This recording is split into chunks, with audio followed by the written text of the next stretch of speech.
want to go ahead and get you now to Texas, where this briefing is just beginning. Officials in Kerr County, Texas, giving an update.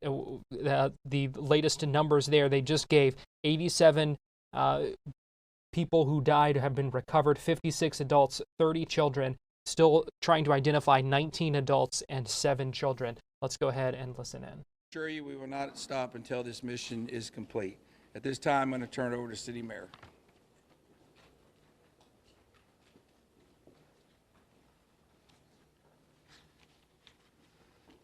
Thank you for being here. I'm Joe Herring Jr. I'm Mayor of the City of Kerrville. I want to reassure our community and those families that the city, the county, the state, and the federal experts are working together, not separately, but as one team. If you go inside the Emergency Operations Center, you don't see silos. You see one team. I want to talk briefly about in-kind donations. The outpouring of generosity has been tremendous, and we are grateful. We are working on a new system to accept donations. And when those plans are complete, we will post them online on the city's Facebook page. We are grateful. We need a new system to handle the generosity of the world. Financial donations can still go to communityfoundation.net. That's the community foundation of the Texas Hill Country. Again, we are grateful for the generosity of the world. Over and over, I've asked you to pray. It occurred to me that I haven't asked you for what to pray specifically. Please pray for those who mourn, for those who wait, and for those who help. Now I'd like to call on Lieutenant Colonel Ben Baker.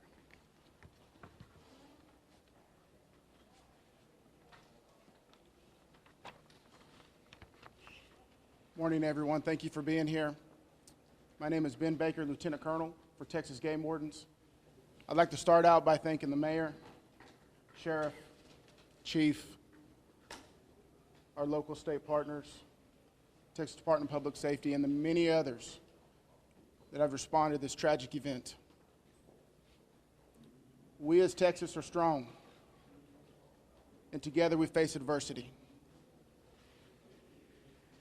Your Texas Game Wardens responded in the early mornings of Friday to this tragic event, along with many other local and state partners. Since the early mornings of Friday, your Texas Gamers have had over 300 game wardens in the area, serving the people of the state of Texas and the citizens of Kerr County. Among that, we've searched 26 river miles since the tragic event has started. We've had approximately 444 rescues, 30 recoveries. Some of our resources and assets we have dedicated to this tragic event include 2 helicopters with hoist teams, 12 drone teams, 10 K-9 units, 9 swiftwater boat crews, 15 airboats, 16 UTVs, and 169 four-wheel drive vehicles. Your Texas Game Wardens will remain here and serving the community. We just ask you to continue to pray for the victims, for the families, for your first responders, for everyone involved. We'll open it up now to questions, if anybody has any. Can you talk about how challenging it is for you guys in the mud, the big trees? What's been like in the terrain? No, thank you for that question. Extremely challenging. You know, we've got, of course, your Texas Game Wardens out there, your local, your state partners, Texas Task Force 1. We've got the National Forest Service out there. We've got A&M Forest Service. We've got numerous responders with specialized capabilities where we've got these large pile of debris. And with our K-9s and you know, when we're trying to make these recoveries, these these large piles can be very obstructive. And to get deep into these piles is very hazardous. And those specialized teams have to go in there layer by layer because our first responders, also the safety of them is concerned. So it's extremely treacherous, time-consuming, it's dirty work, the water's still there. So we're having to go layer by layer, peeling these off to make those recoveries. What about mentally? Like, when you guys stumble across someone who may be deceased, how do you process that? Absolutely. We process it the best we can. We have professionals in place, our crisis intervention team. All the agencies have some members representing there, and officer wellness is a first responder wellness is a key component to these operations. So we're maintaining and monitoring our officer wellness, our first responder wellness. We're making sure they have the support. It's very tragic whenever you see human life, but to see a child in that loss of life is extremely tragic. More rain is expected to come down west of us, and eventually it's going to get down to Guadalupe River. Is that going to put a halt to the searches? And if not, how are you going to change the trajectory of the search and rescue operations? So with the water coming down, that is always a concern, and I'm sure you've been monitoring the last couple of days where we've had some reports of maybe some additional water coming in. Obviously, that's going to impact the search and recovery efforts. Us with numerous other agencies do have air capabilities, drone capabilities. We've got numerous fixed wing, rotary helicopters here. So it will alter our patrol patterns and alter our searches, but it won't deter them. I have a Can you question for outline the, what for the sir. specific discussions and actions were taken between the time the first flood emergency alert came in at 1:14 a.m. and then when the river first started flooding homes hours later?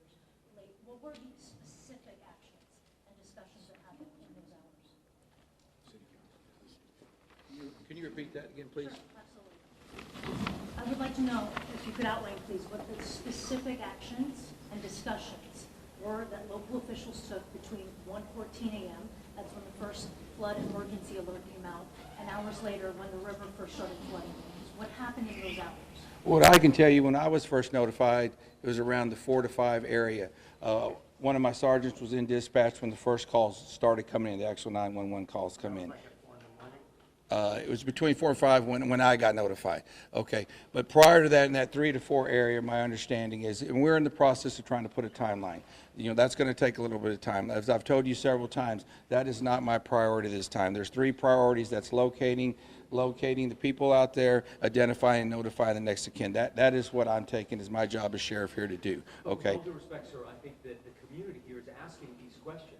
What happened? When did it happen? Was the emergency manager awake at the time? Did they push the button to issue an emergency alert? Sir, it's not that easy when you just push a button, okay? There's a lot more to that. And we've told you several times. So did it happen, sir? I can't tell you at this time, You okay? can't tell me if the emergency manager of the county Sheriff, actually issued an emergency Sheriff, alert. okay, Sheriff, who Shimon, is just give me a second. Emergency Answer the question. Operations Center? Who Let runs him answer the question. the Emergency Operations I'll come back to you. Center? I'm going nowhere. Appreciate it. Who runs the Emergency Operations Center? We have a communication center, a dispatch, okay? We have a communication center. That's where the calls actually go to the police department, then they're forwarded to Right, us. but leading up to this, in monitoring the weather, there is, in any large city, in any state, there's an Office of Emergency Management that is monitoring the weather, that is watching and listening and getting briefings. Who was getting those briefings in this city, in this county? Who was receiving that information? And who would have ultimately made the decision to evacuate, hearing what was coming in from the Weather Service and others? Okay, what we would have done when we get notified, okay, I'm gonna tell you that. You're not emergency management, though, right? The sheriff's not EOC. No, there is no, I meant as the city. Yeah, help me with that.